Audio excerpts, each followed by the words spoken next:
सभी साथी आका नामदार हुजूर अकरम सल्लल्लाहु अलैहि वसल्लम की ज़ात गिरामी पे बाआवाज़ बुलंद दुरूद शरीफ पढ़ो। अल्लाहुम्मा सल्ली अला मुहम्मद व अला आलि मुहम्मद कमा सल्लैता अला इब्राहीम व अला इब्राहीम इन्नका हमीदुम मजीद।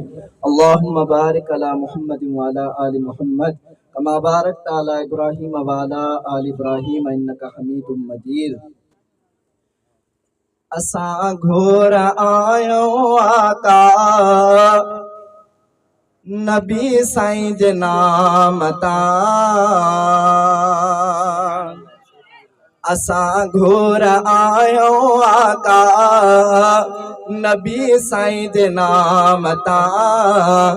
असां घोर आयो आका नबी साईं जे नाम तां। नबी साईं जे नाम तां तयाली मकाम तां। नबी साईं जे नाम तां तयाली मकाम तां। असां घोर आयो आका नबी साईं जे नाम तां। खुदा पाक जंहिंखे ख़त में रुसुल आ बणायो असांजे हिस्से में आका सोई सुहिणो आयो। खुदा पाक जंहिंखे ख़त में रुसुल आ बणायो असांजे हिस्से में आका सोई सुहिणो आयो। रसूलनि जे नाम तां नबियुनि जे इमाम तां। रसूलनि जे नाम तां नबियुनि जे इमाम तां। असां घोर आयो आका नबी साईं जे नाम तां।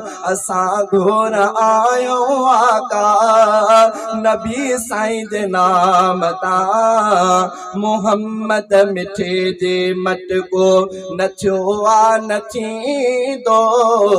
नबी को पीणीअ खां पोइ ते आयो आ न ईंदो।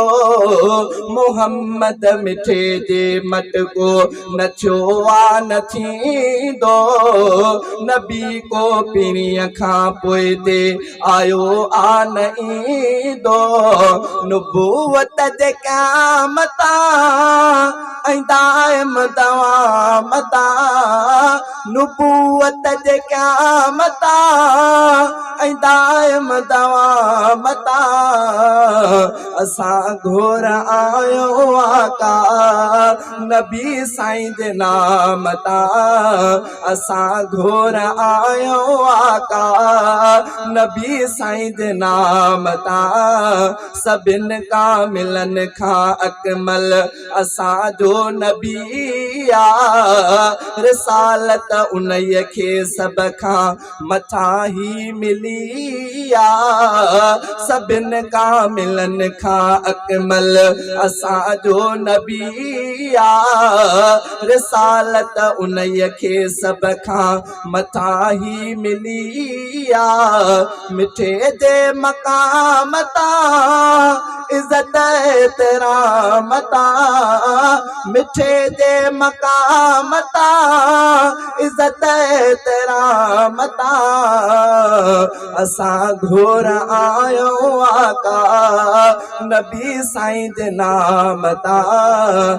सॼण सोण साईं जेको बि सारह करे थो अंदर मुंहिंजो अब्दुल वाहिद ठरे थो ठरे थो।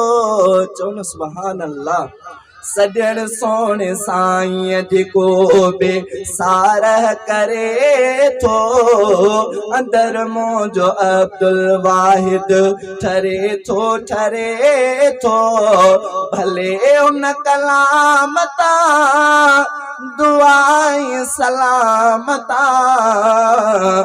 असां घोर आयो आका नबी साईं जे नाम तां। नबी साईं जे नाम तां तयाली मकाम तां। असां घोर आयो आका नबी साईं जे नाम तां।